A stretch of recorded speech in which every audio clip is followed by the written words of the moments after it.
እቲ ሓይሊ ጥሩፍነት ዝውን ኣብ ሰፊ ወታደራዊ ምልላል ጠቅላይ ሚኒስትር አብይ አህመድ ህወሓት ለጦርነት ከፍተኛ ዝግጅት እያደረገ እንደሚገኝ ተናገሩ። ጠቅላይ ሚኒስትሩ ይህን ያሉት ከኢትዮጵያ ዜና አገልግሎት ጋር በትግርኛ ቋንቋ ባደረጉት ቃለ መጠይቅ ላይ ነው።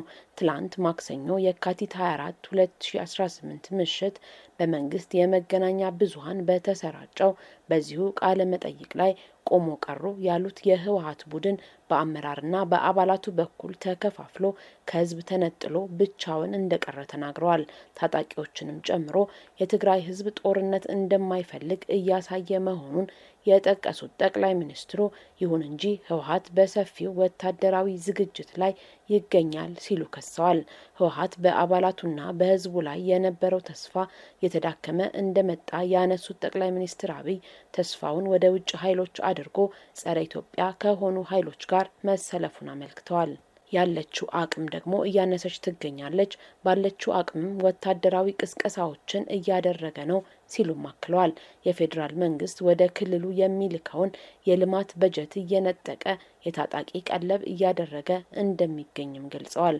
ጠቅላይ ሚኒስትሩ በቆይታቸው ህወሓት የትግራይ ወርቅና ሌሎች ማዕድናትን እየበዘበዘ ለጦር መሳሪያ ግዢ እያዋለ ይገኛል ብለዋል። ህወሓት ከቃላት አልፎ ወደ ወታደራዊ ትንኮሳ ከገባ ግን እንደ ቀድሞ መስሎሽ ጎርፍ ይወስድሻል ብቻ ነው ማለት የምችለው በማለት ስለሚኖረው ውጤት አስረድተዋል። በእርሳቸው መንግስት በኩል ግን ትግራይ ላይ የሚጀመር ጦርነት እንደሌለ አረጋግጠዋል።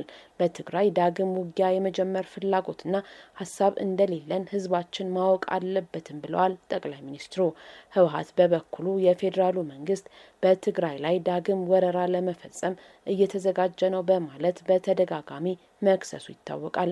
ለዚህም የፌዴራል መንግስት መከላከያ ሰራዊቱን በብዛት ወደ ትግራይ አዋሳኝ አካባቢዎች እያስጠጋ እንደሚገኝ ህወሓት መግለጹ አይዘነጋም። ህወሓት ለጦርነት ለመጠቀም በማሰብ የመንግስት ሀብቶችን ለመሸጥና የሰራተኛውን ደሞዝ ለመቀነስ እየሞከረ እንደሚገኝ ዴሞክራሲያዊ ስምረት ትግራይ ስምረት ፓርቲ ገለጸ። በአቶ ጌታቸው ረዳ የሚመራው ስምረት ፓርቲ ከጦርነት ውጭ መኖር የማይችል ኋላ ቀር ያለው ህወሓት ገቢ ማሰባሰብ በሚል ገንዘብ ለማግኘት ያካሄደው መጠነ ሰፊ ቅስቀሳ ሳይሳካለት መቅረቱን ዛሬ ረቡዕ የካቲት 25 2015 ባወጣው መግለጫ ጠቅሷል። በመሆኑም በመንግስት ስር ይተዳደሩ የነበሩ ቤቶችንና ታሪካዊ ቅርሶችን ጭምር ለሐራጅ ሽያጭ ለማቅረብ እየተዘጋጀ ይገኛል ሲል ከሷል። ህወሓት ሊሸጣቸው ከወሰናቸው ቤቶችና ድርጅቶች መካከል የመቀለ ኤፍኤም፣ መነን ሆቴል፣ ሜጋ ህትመት፣ የፖሊስ ኦርኬስትራ፣ በኩሃ የሚገኘው ትርንጎ ሆቴልና ሌሎች ሰፋፊ የመሬት ይዞታዎች እንደሚገኙበት ስምረት ፓርቲ በመግለጫው ዘርዝሯል። እነዚህ የመንግስት ንብረቶች ተባባሪዎቻቸው ለሆኑ ባለሀብቶች ግልጽነት በሌለው ሁኔታ በውስጥ ለውስጥ ሐራጅ ለመሸጥ እየሰራ መሆኑን እንዳረጋገጠም ስምረት ፓርቲ ገልጿል።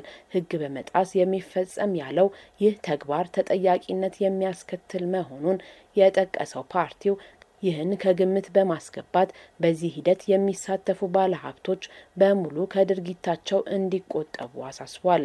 በተጨማሪም የካቲት 2018 ደሞዝ ለመንግስት ሰራተኛው እንዳይከፈልና በሌላ በኩል ደግሞ የመንግስት ሰራተኛው ወራዊ ደሞዝ ቢያንስ 20 በመቶ እንዲቆረጥ በህወሓት መታዘዙን ስምረት ፓርቲ ገልጿል።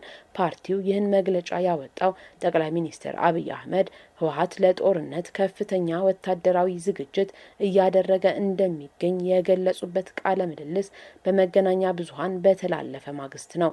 በክሱ ዙሪያ ይህ ዘገባ እስከተጠናቀረበት ሰዓት ድረስ ህወሓት የሰጠው ምላሽ የለም። የአማራ ብሔራዊ ንቅናቄ አብን በዲሞክራሲያዊ ስምረት ትግራይ ስምረት ፓርቲና በኢትዮጵያ ብሔራዊ ምርጫ ቦርድ መካከል እየተካሄደ ባለው የህግ ክርክር ውስጥ ጣልቃ ገብቶ ለመከራከር ለፌዴራል ከፍተኛ ፍርድ ቤት ትላንት የካቲት 24 2018 አቤቱታ አቀረበ። በአማራና በትግራይ ክልሎች አከራካሪ የሆኑ 5 የምርጫ ክልሎች ከትግራይ ክልል ውጭ ሆነው በቀጥታ የፓርላማ ምርጫ እንዲካሄድባቸው የፌዴሬሽን ምክር ቤት መወሰኑን ተከትሎ ምርጫ ቦርድ በዚህ መሰረት እንደሚያስፈጽም አሳውቆ ነበር።